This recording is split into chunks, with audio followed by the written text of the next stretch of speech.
And still focusing on International Women's Day, we acknowledge the incredible strides that women have made globally, while also recognizing the ongoing struggles they face daily. From breaking barriers in the leadership roles to fighting for equality, women continue to inspire change, yet many still confront challenges in all aspects of life.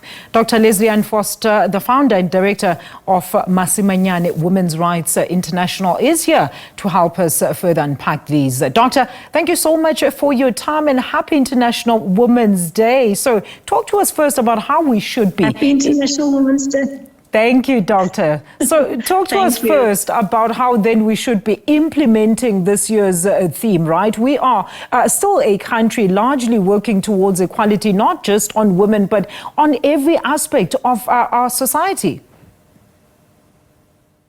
Yes, we are one of the most unequal societies in the world, and women bear the brunt of that inequality. Women are still economically, socially, when it comes to technology and so forth, women are completely marginalized, continue to be so in our country. We've seen positive strides.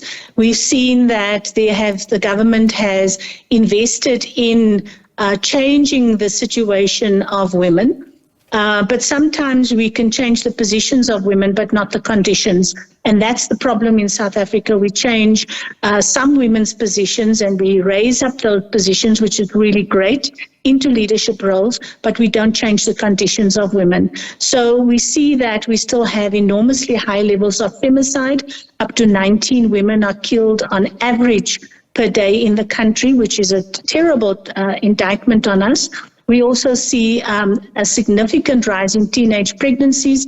Most recently, it was reported we had 122,000 pregnancies in the financial year 22-23.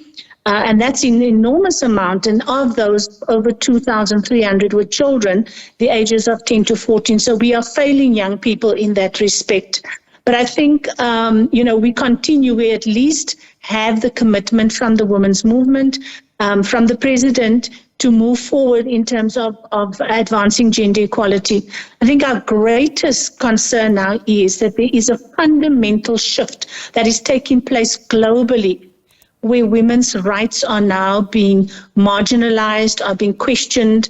The United States has called the work on gender equality gender extremism, because they are pushing a very far-right, fundamentally conservative approach to women's rights.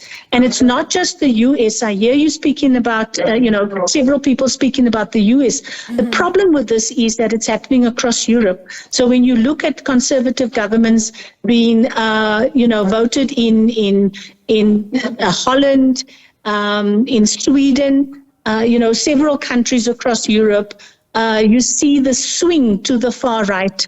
And with that comes the oppression and the discrimination of women. So why I'm raising this issue is because there is this inflection point where the women's human rights are being suppressed.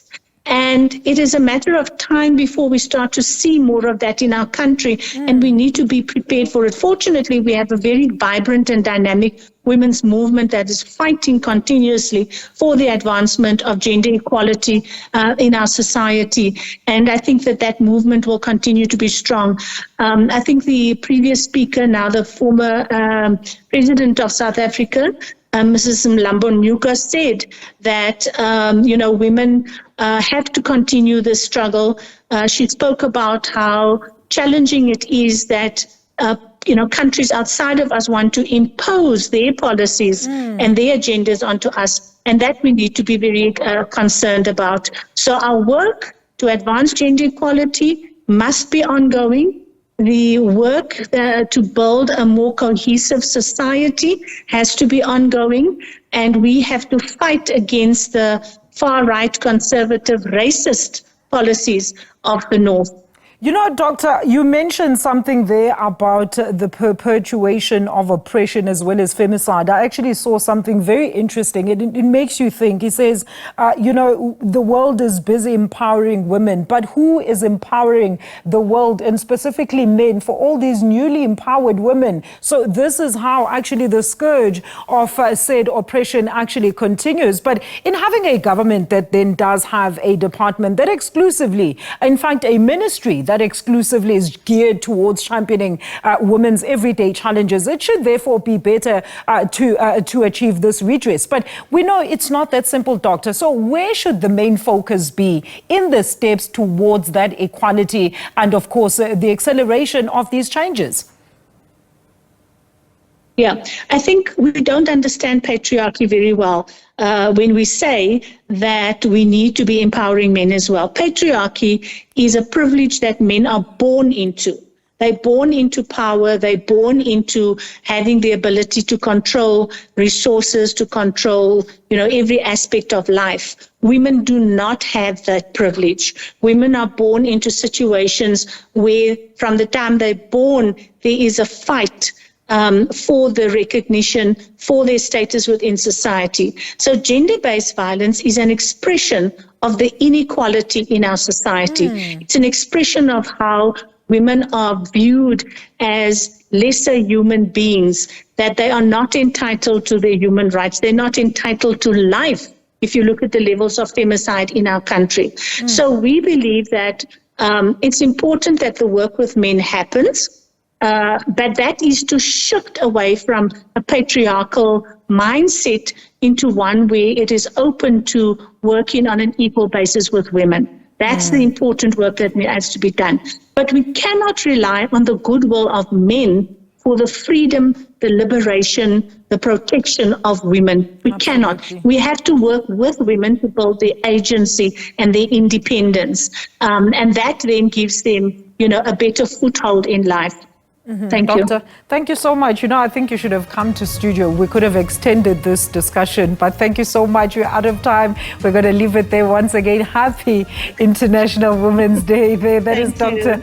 Thank you so much, Doctor. Thank you. That is Dr. Lesley Ann Foster there of the Masimanyane Women's Rights as we talk about International Women's Day.